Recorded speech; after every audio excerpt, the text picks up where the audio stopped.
Moi, j'ai une première remarque, c'est que quand même, on a une présentation tout à fait complète de la mécanisation de la taille et des enjeux. La présentation de Denis, puis le matériel, comme l'a fait Christophe, et enfin les conséquences de l'expérimentation qu'ont fait Bernard, nous présente vraiment toutes les conséquences du passage à la mécanisation. Une petite question à Denis, puisqu'il a parlé de vignobles installés dès l'origine prévus pour la taille et de vignobles classiques qu'on a passés en taille mécanique. Quel est son sentiment? Est-ce que c'est jouable, effectivement, un vignoble déjà installé, compte tenu des densités de plantation, des écartements, de le passer? Bon. Alors c'est Bernard qui va répondre. Zut, parce que j'en ai mis une autre pour Bernard. Ça marche là? Ouais. Alors sur les aspects vignobles, donc effectivement, quand tu as abordé très vite en fin d'intervention, il faut faire le pendant avec les machines, donc avec ce qu'a présenté Christophe. Donc pour ceux qui ont déjà vu tourner des machines, ça secoue, hein. Donc ça bouge beaucoup. Donc il faut que ça bouge le moins possible pour que le travail soit le plus régulier possible. Donc en clair, sur le vignoble existant, il faut un palissage costaud, des fils bien tendus, bien droits, des piquets parfaitement dans l'alignement. Et le moins de chandelles possible, hein, parce que même si on peut en couper quelques-unes avec les scies, c'est quand vous en avez 5 par cep à couper, vous allez après voir l'usure des scies, ça va être difficile. Donc en fait, plus le vignoble était très bien monté pour la taille manuelle, plus il est costaud et plus il a été taillé manuellement ras, ben finalement plus il est adapté à la mécanisation de la taille. Donc ça concerne une partie du vignoble, pas tout. Et on améliore ça au moment des plantations en renforçant les aspects palissage.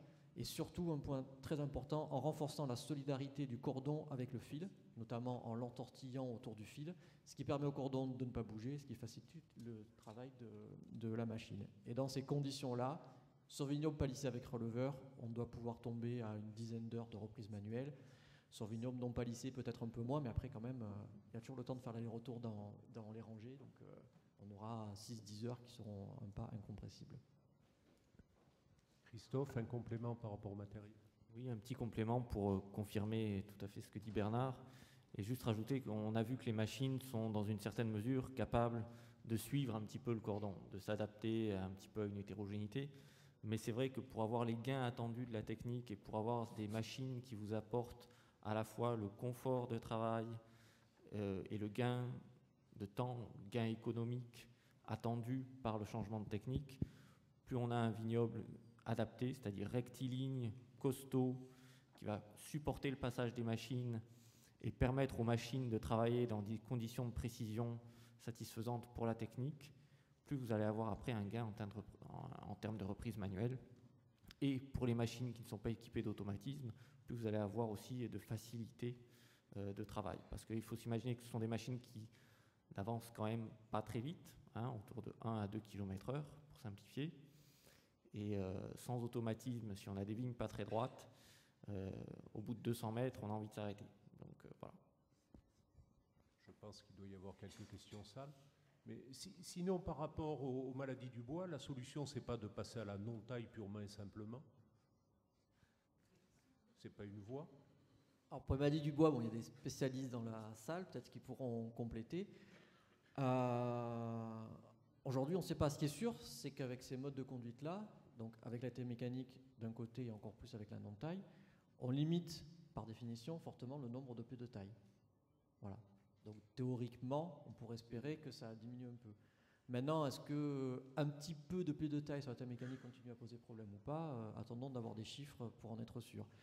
Donc aujourd'hui, notamment par rapport au vignoble italien, où il y a quand même un historique sur la taille mécanique depuis une vingtaine d'années, ce qu'on peut dire, c'est qu'il n'y a pas ni plus ni moins de mortalité sur ces vignobles-là. Voilà. Après, depuis 3 ans, on fait des notations sur la maladie du bois. Là aussi, les maladies du bois, il faut d'abord qu'elles arrivent pour qu'on puisse voir un effet. Donc théoriquement, peut-être un petit bénéfice. Pratiquement, rien de validé aujourd'hui à suivre. Ce que je veux dire par là, c'est que ça n'est pas un critère d'entrée dans ces modes de conduite-là.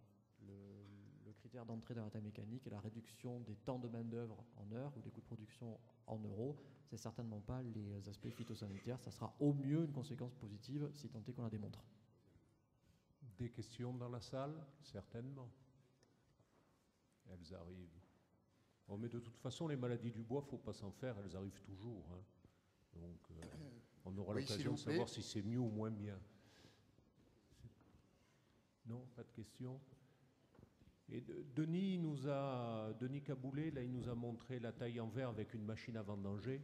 Ça, pour moi, c'est une innovation tout à fait extraordinaire. Possible une question, monsieur?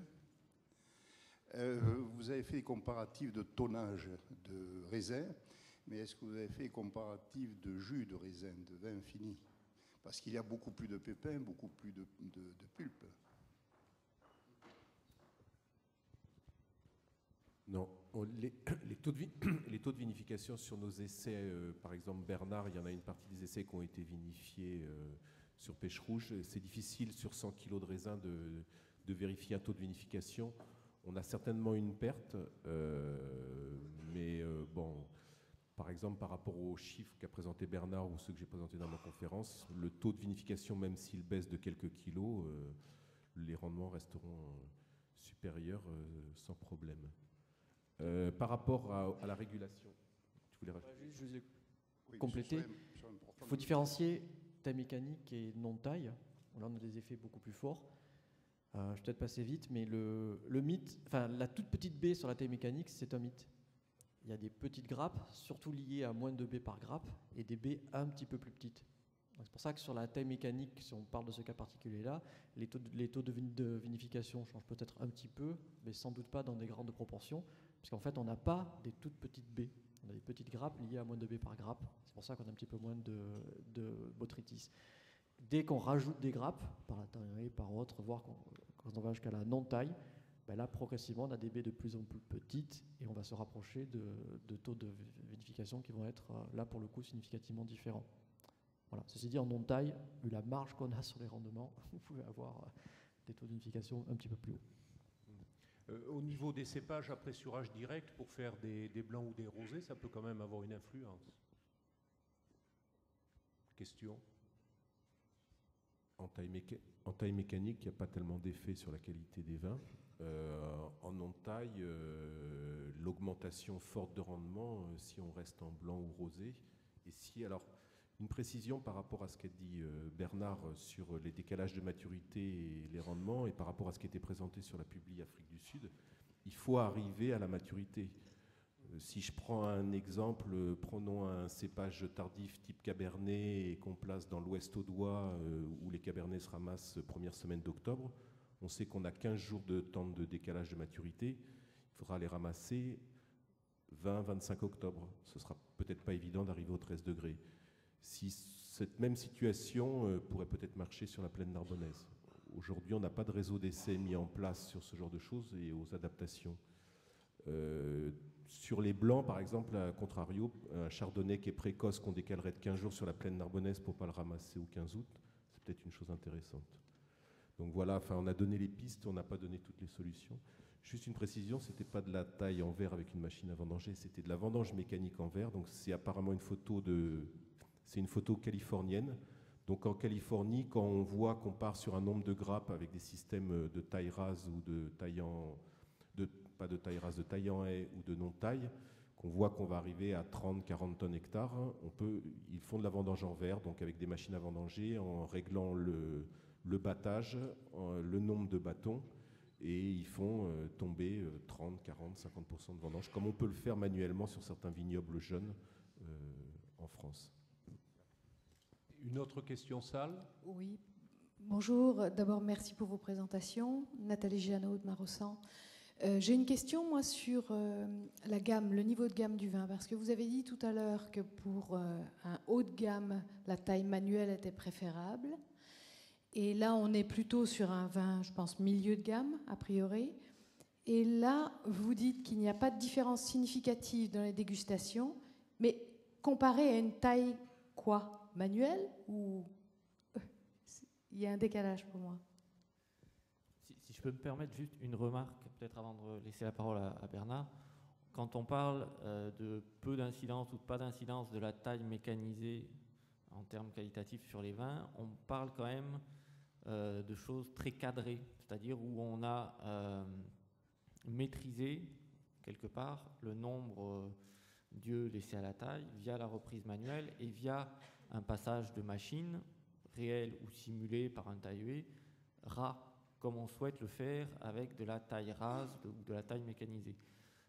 L'incidence au vignoble et sur la qualité des vins finis de la taille mécanisée dépend beaucoup de ça, de ces deux éléments. La précision de la machine d'une part, est-ce qu'on laisse 1 ou 2 yeux francs ou est-ce qu'on en laisse 3 à chaque courson?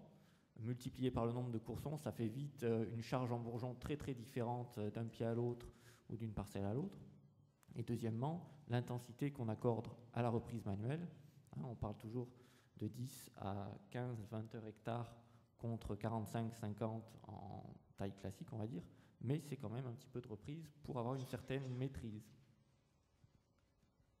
Alors, par rapport aux aspects qualitatifs, par rapport à ce que j'ai présenté, moi, donc les graphiques qu'il y avait là, toutes les comparaisons étaient de la taille mécanique telle que l'a décrite Christophe, avec, donc c'était les roses, avec des cordons de Roya 6 coursons à 2 yeux, et pour une des parcelles qui était noyée là-dedans, du Guyot, une baguette 7-8 yeux avec un courson de rappel. Et finalement, après quelques années, on se rend compte que le schéma est assez logique. Comme on a un impact sur la production, mais relativement modéré, un impact sur la végétation, mais relativement modéré, et un impact sur les aspects maturité relativement modéré, finalement, on a des vins qui sont relativement proches dans une gamme de production, les 9-10 tonnes hectares, qui se transforment en 12-13 tonnes hectares, pour faire simple. Donc tout ça, finalement, après coup, on se rend compte que c'est quelque chose d'assez cohérent. Pourquoi? Parce qu'on augmente le nombre de bourgeons, mais pas non plus dans des proportions si énormes que ça. Puis après, vous avez les deux extrêmes. Soit vous régulez très fortement la production à la main par la taille manuelle, donc vous allez fortement diminuer le nombre d'yeux. Donc là, fortement, vous allez fortement jouer sur la production et vous pouvez bien sûr aller sur les aspects qualitatifs beaucoup plus haut. Puis vous avez l'autre extrême, où vous allez laisser énormément d'yeux en plus. C'est l'exemple de la non-taille par exemple. Où là, vous allez jouer beaucoup plus sur la charge et au passage quand même sur les irrégularités entre millésimes. Et où là, vous allez commencer à changer de gamme dans le sens des... Alors après, gamme, ça ne veut rien dire, quoi. Ça peut être 20 tables si on a envie de les appeler 20 tables. Hein. Mais disons sur des produits de profils différents, plus tardifs, peut-être avec un peu moins de couleur, avec un peu moins de concentration. Ça, c'est pour faire des grandes tranches. Toutes ces grandes tranches, après, il faut combiner le travail de Denis là-dedans, qui est de rajouter des procédés œnologiques là-dedans pour essayer ou de les masquer, ou de les gommer, ou de les optimiser. Je sais pas si ça répond à la question. Oui. Si, merci. Sinon, pour rajouter, c'est évident que les variations de rendement que je vous ai montrées sur le Cabernet en Afrique du Sud, à 10 tonnes hectares ou à 30 tonnes hectares, je n'ai pas les résultats, mais à 30 tonnes hectares, moi, en veille de vendange, même à 12,5, j'essaye de faire un rosé, j'essaye pas de faire un rouge. À 10, avec la taille minimale, j'essaye peut-être de faire un rouge. Voilà quoi. Donc, si on peut d'avance, au mois de juin, prédire qu'une parcelle va donner un type de produit dans une production classique manuelle ou taille rase, ça marche à peu près. On a toujours des pépins de millésime peut-être en fin. Quand on part sur ces systèmes-là, c'est des systèmes industriels. Il faut réagir au dernier moment, il faut avoir plus de capacité d'adaptation. C'est un peu une révolution culturelle. Sur l'adaptation du vignoble, il y a 8 hectares l'eau, pas très loin d'ici. On voit que d'un millésime sur l'autre, il se pose beaucoup de questions sur comment le vinifier derrière. Voilà. Une dernière question écrite, donc avec 3 sous-sections. Quel est le système le plus adapté au vignoble du Languedoc-Roussillon? Alors la taille rase, la taille minimale ou haie, ou la non-taille? Est-ce qu'on peut répondre de manière simple? Il faut tout pour faire un monde. Non, mais si on a un viticulteur qui doit débuter en la matière, qu'est-ce qu'on peut lui conseiller? Il va vers de la taille rase, de la taille en haie ou de la non-taille? Voilà, par rapport à ce qui a été dit et ce qu'on peut dire à droite, ce qui compte, c'est les objectifs produits. Donc j'insiste bien, parce que ça, je pense que ça devrait vous parler. Nous, on a démarré les essais par rapport à une demande qui nous était faite, qui était de ne pas changer de type de produit. Et ça c'est important quand même, parce qu'à la base, tout le vignoble et tous les vins produits dans le Languedoc, on ne va pas tout d'un coup les changer de gamme, leur changer de profil et révolutionner les vins qu'on produit. Donc si on veut rester globalement dans les mêmes types de produits de vins de zone qu'on a dans le Languedoc, c'est la taille rase qui est le plus adaptée. Et puis aujourd'hui, on voit bien qu'il faut diversifier les gammes. Donc quand on veut commencer à rentrer dans la diversification, dans un second temps, on peut se poser, on peut travailler à la non-taille avec des procédés œnologiques derrière. Donc je dirais, si on veut rester dans ce qu'on fait déjà, c'est la taille rase qui est le moyen le plus simple. si on veut explorer d'autres palettes de types de produits à des coûts de production bas, il faut glisser progressivement vers la non-taille. C'est un problème de stratégie. Alors on met toute l'exploitation, on met une partie de l'exploitation, et ce qu'il faut, c'est définir sa stratégie et pas en changer. Je vais citer Hervé Hanin. Pour aller de Narbonne à Paris, je peux décider d'y aller à pied, c'est une logique, c'est 3 semaines de vacances et un exercice sportif, ou d'y aller en avion. Ce qu'il ne faut pas, c'est changer à Clermont-Ferrand, dire tiens, maintenant je vais prendre le train, puis l'avion. Là, c'est très mauvais. À un moment, 20 tables, coût-volume, très, très bas coût de production, à mon avis, l'objectif non-taille ou taille très mécanisée type est peut-être jouable. Si on veut jouer dans la cour des AOC, on sait où on doit jouer, quoi. D'accord. Donc, exprimé autrement, la réponse, c'est je vois avec la personne qui vinifie mes raisins et je lui demande quelle est la mode de mécanisation la plus adaptée. Alors la seconde question, on y a partiellement déjà répondu, c'est faut-il renforcer le palissage et quel coût supplémentaire? Ça risque d'être le point d'achoppement sur les vignobles déjà installés. Oui, alors effectivement, il y a des questions qui se posent sur le palissage et qui rejoignent un peu la question précédente sur le choix non-taille par exemple. La taille mécanique aujourd'hui permet de conserver une mécanisation sensiblement identique à ce qu'on connaissait déjà dans le vignoble. Passer en non-taille, c'est changer les largeurs de plantation, c'est changer les configurations des matériels, je pense au pulvérisateur, à la machine à vendanger notamment. On change de stratégie de mécanisation aussi. Quant à renforcer le paillissage, oui, effectivement, on a une configuration de vignoble un petit peu différente et les retours d'expérience qu'on a dans les différentes régions montrent que pour être plus efficace, pour avoir le vignoble le plus adapté à la mécanisation, oui, il faut augmenter le nombre de piquets, renforcer les fils porteurs et les ancrages. On pourrait aller beaucoup plus loin là-dessus. Il y a un certain nombre de données qui existent et qui sont disponibles sur demande pour ne pas y passer 2 heures tout de suite. Là. Voilà. Et on va clore avec la question qui tue. A-t-on idée de la superficie taillée mécaniquement en Languedoc-Roussillon actuellement? Superficie précise non, mais je vous l'illustrerai par les points suivants. Je pense il y a une dizaine d'années, c'était 0. Il y a 6-7 ans, c'était quelques rangées. Il y a 4-5 ans, c'était quelques producteurs. Et aujourd'hui, pour moi, vu qu'il doit y avoir peut-être 40, 50, 60 machines qui ont été vendues depuis 3 ans, donc vous mettez ça chez les producteurs et sur des surfaces, on doit compter en 1000, 2000 hectares. Voilà. On compte en plusieurs centaines d'hectares, c'est sûr. Peut-être 1000, peut-être 1500, mais on est sur des ordres de grandeur de ce type. Merci. Donc, on va arrêter là le module sur la mécanisation de la taille.